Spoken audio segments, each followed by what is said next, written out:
Hi folks, welcome back to the channel. Thank you very much for joining me once again. You are always most welcome.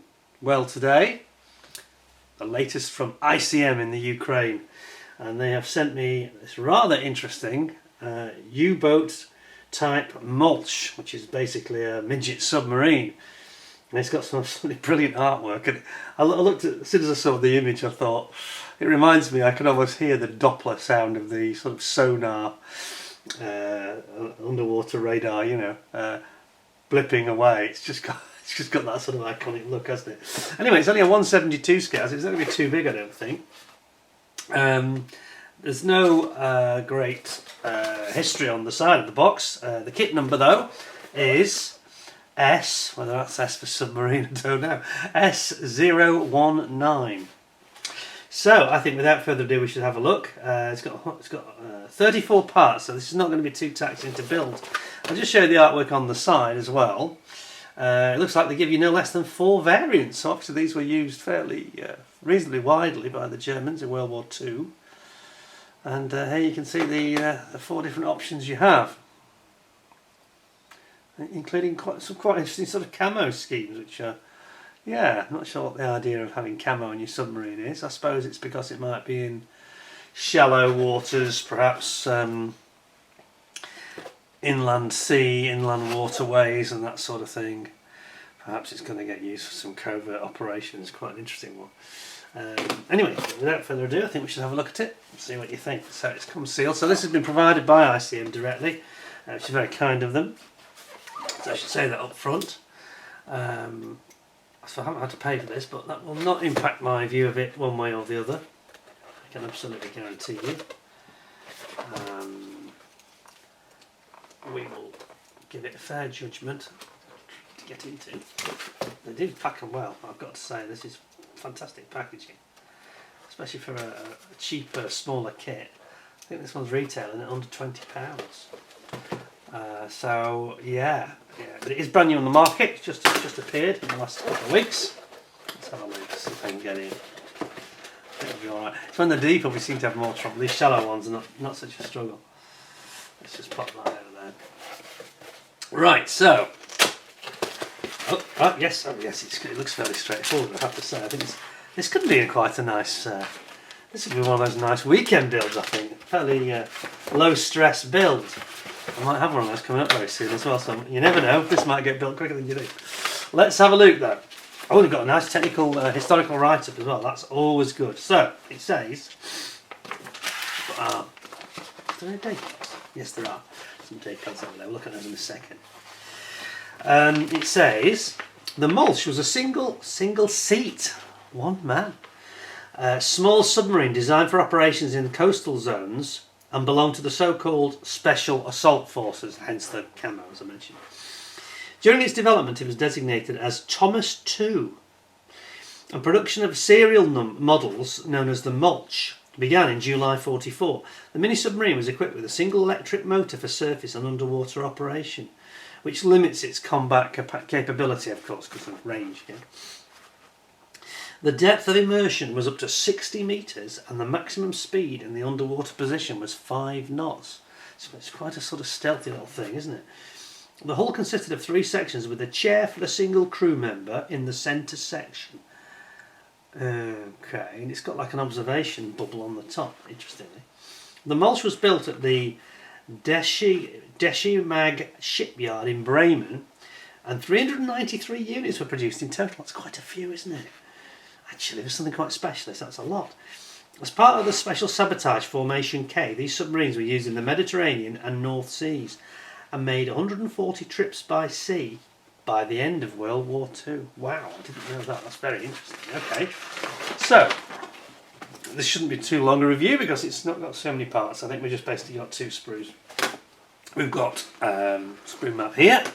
And we seem to have, sorry, I'm just going to get some more light, 1 second, there we go. We've got basically 1 sprue of grey plastic and 1 sprue of clear plastic, which we'll look at in a moment. And we kick off with basically the side of the sub, the submarine body, and we've got some windows that go in for the crew member to look out of. Looks like we've got the tiller here, control, we've got the hatch, And then sorry, it's not the hatch, it's the seat. This is the seat they're referring to. It's just the way it's presented. It's a bit confusing. So it's the a fairly rudimentary sort of stool type of seat with the tiller here, and it's just like almost like a cockpit really that inserts into the submarine. How bizarre! And then it's got a periscope here. I'll zoom in a bit for this to make more sense, I think. So you can see what I'm saying. So here's your little seat area here, and then it builds into this little cockpit, which gets inserted into the main body of the sub, hull I should say. And on the other side you've got the same again with the windows, like a spyglass and windows to the top. And then you basically, you bring the two halves of that hull together. You've got the rear with the rudder and the screw, the propeller. Excuse me. Screws is the correct term, of course, on subs. And then there's like an outer, I think it's a little bit of armour plating, which protects the conning tower there. And then you've got these like a keel, a little bit of a keel strips underneath, and they're also they're almost like a pylon effect for the torpedoes, which we'll see in a minute. And here you've got the sort of main sort of pylon structure going on the side, bit of bodywork, and then you've got like sort of a main plane stabiliser there. You've got the hatch going in. You've got an option here for just a solid hatch, or you've got an observation hatch which has got like an observation dome built into it here too. Quite interesting, isn't it? It's a bit different, isn't it? I like the fact you've got some options in such a small kit. That's quite cool. And then we've got our torpedoes coming together here, and then ultimately you're going to mount those two torpedoes underneath the main hull right there, which looks pretty cool, doesn't it, to be honest? It's quite interesting. It's quite interesting. I think I might just build this. I think it's got a nice, easy, mojo boosting simplicity. I think it might be quite good fun. And it even comes on a little stand, so you can actually mount it in your cabinet. And then there you go, that is the finished mini sub. Wow, okay, well that was fairly straightforward and quick, wasn't it? So here's your different schemes. Oh, you've got a shark's mouth. That's cool on a sub, isn't it? You don't get that very often on subs. Look at that. It's shark's mouth. Look at that, no messing about.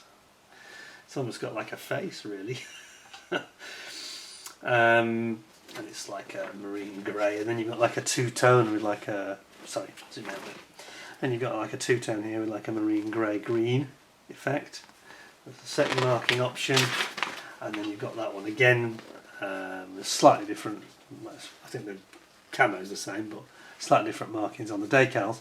And then finally you've got one in black, where you've got these red and white tipped torpedoes, which looks really cool. So, but it's basically the same in terms of locations, which I've skipped. You've got 1944 midget submarine, and what are they called? K group. Sometimes special sabotage K group, and then you've got two versions of that: 144, and then the camo one is 45. And then here you've got the North Sea group. Submarine group, Operation K group again, and then here it shows the submarine. So this is perhaps not an operational scheme because it's actually in the South African Museum of Military History in Johannesburg in the 2000s. How cool is that? I quite like that one actually. I do like the red. But I don't know, the camo one has got a lot of appeal. So there we go. So that's our Molch mini sub instructions. Let's have a little look at these decals. Yes, there we go. And you can see here we've got the rather impressive looking shark's mouth that I mentioned. There we go. And there's obviously not a lot really, just a couple of code numbers really for the different versions. All very straightforward. So, without further ado, let's have a look at the plastic. It shouldn't really take a whole lot of time. It's going to be one of my short ones. This probably comes as a relief to some of you. Let's have a look. It's got a resealable bag, which is always nice. Recently did this Mini Art P47 Thunderbolt, which is a nice kit. Just want to see little small reservations I have in it, with some flash and some clear parts that weren't the best I've seen. One or two people have disagreed with me about that, but you know, people do this, they make all sorts of excuses for things. It's clearly not the best you've ever seen, even at that scale for that type of aircraft. And at the end of the day, if I'm wrong, go and compare it with the Tamiya 48 scale Thunderbolt and you'll see what I mean. Anyway, moving on. So, this looks absolutely gorgeous. Now, look at this. We've got some lovely sort of panel line detail here. ICM are getting better and better at this. And this is what I was saying about the Mini Art aircraft I just mentioned. They've got some lovely detail as well, but their moulding wasn't very clean in places. Some of it was a little bit flashy, but not the case here. Look at that. Isn't it nice? That is a cute little sub. It really is. And there's your big main plane, look. Complete with, do we call them elevators? Dive plane, I think is the correct term on a sub, isn't it? But they're really more like an elevator, isn't it? It looks like a World War I aircraft tail, to be honest. There's the screw, the propeller. And then we've got these two rather imposing looking torpedoes, and again there's some nice great detail on those as well. You can see the panel lines are really very nicely done. See that? And they've got like a double screw at the back. So they obviously go with quite a waft in terms of speed and performance in the water. They're not going to hang about, are they? I don't think they're counter-rotating. Perhaps if there's any experts amongst you might chirp up and tell me. I suspect they're not. But then down here we've got the hatch, and you've got options on the hatch. Of course, one's got a dome and one hasn't, as we mentioned. And then you've got this little stand here, which the sub will sit on for your model shelf, which is really nicely done. And then over here, you've got the little tiny control wheel tiller. And obviously on this side, it's just the starboard side of the sub's hull. Isn't it nice though? Very nicely formed. And there's no flash or anything on this. No, it's really good. Now just go over, that's that one done, we'll just go over to the clear parts which I have here. And this consists mainly of those little peepholes, periscope port holes that we've got. And the viewing dome, it's like a viewing dome for the, I don't know whether you call him a pilot or captain or what you call them in the sub. But yes, you've got this like an astrodome effect. Now, again, just going back to that comment I made about the Mini Art, my grumbles about the Mini Art clear parts. Here we've got some, fairly radical shaped clear parts, but I don't see any distortion in those. Really, nothing like this. This issue that I talked about with the other kit from Mini Art, the Thunderbolt. The clear parts coming out of ICM are very, very good. Generally, I've got to say they're excellent. The only time we've had an issue was one that just had a physical one-off flaw in it on the Cossack, the MRAP vehicle, and that was it was just a one-off of Mini Art. Sorry, ICM very kindly sent me a replacement very quickly, and the second one was absolutely fine. So there we go. I mean, it could just be that other kit from Mini Art was a rogue one. I don't know. I have seen some other reviews since mine because I was the first in the UK anyway. But I have seen some other reviews by the people, some well-known modellers as well. And theirs did not look as bad as mine, I have to say. And this is the trouble, you can only judge. I'm not suggesting for a second that I was wrong, because I'm judging what is in front of me. There you go. But I've seen now one or two where they didn't seem as extremely distorted. The image and the clear part didn't seem quite as, I don't know whether it's something to do with the way it's pulled out of the mould, but it wasn't great. But I'm digressing. This midget submarine is, I said it's under £20. I think I'm exaggerating. I think it's less than that. I think it's actually about £14-15 retail in the UK. It's marvellous, that. It's so cute. It's got lovely detail. It's got even detail on things like the, which I sort of missed. If you look at the fine detail on the rudder, just get you zoomed in a bit. My camera play ball. The rudder detail, look at that. That's really nice, isn't it? Can you see that? That's absolutely brilliant. it's a real gem. And if you wanted to, you know, do a speed build or, you know, one of these weekend builds, which I'm going to be doing very shortly. And it's funny, not only me, but me and a friend of mine, we're talking about doing Hawker Harriers, and then we sort of, and then there's been discussion where we decided, oh, that's probably going to be a bit too much for a weekend. It's going to take too long. And then we started talking about something slightly simpler, and then now with me anyway, I'm now going on to a third, even simpler option. And that's what's nice about these. They are made, you know, to a price, a bit like Airfix, but the quality is very, very finessed on these, and for the money, you cannot lose, really, you know. So we've got historical detail about the craft. We've got nice decals. We've got nice clear parts. The moulding is absolutely brilliant. I think this is going to get really a very high rating, especially when you consider that it costs pocket money, you know. It's so affordable. You know, a youngster could have a go at that. With a bit of maybe a bit of advice and input from Dad, a youngster could build that in a day or so. No problem at all. There's just not that many parts to trouble you, really. I'm not sure that was going to be my cup of tea, but you know what? I really love it. I think it's very cute, and I think it builds into an absolute, you know, if you do a nice paint job on it, it'll look absolutely brilliant with a bit of weathering on it, you know. Maybe a little bit of corrosion here and there. Look fantastic. Is there anything I don't like about it? Well, I didn't have any history on the outside, but it does have it on the inside, so that's not actually a drawback. I think the reason they didn't put history on the outside is the box is so small it wouldn't really fit, so that's fine. Whether I go as far as giving it 10 out of 10, I don't know, but I'm going to give it a very high rating of all things considered. I'm going to give it 9.75 out of 10, because it's just, there's nothing not to like. You may not like the subject matter, I don't know, but it's not my first choice cup of tea sort of thing, but the actual execution of that kit is really beautiful. That's an absolute corker. So that might be getting built sooner than you might expect.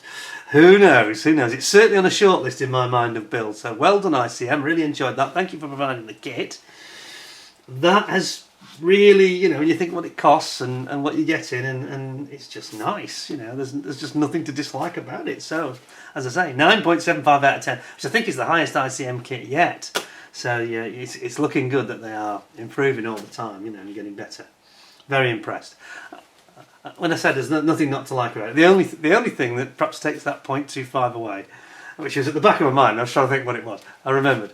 And it's just on the instructions that, you know, each section doesn't have a description of what you're building, and I have talked to ICM about this, and they've actually said they're going to look at this for the future. So all credit to them for being open-minded about it, you know.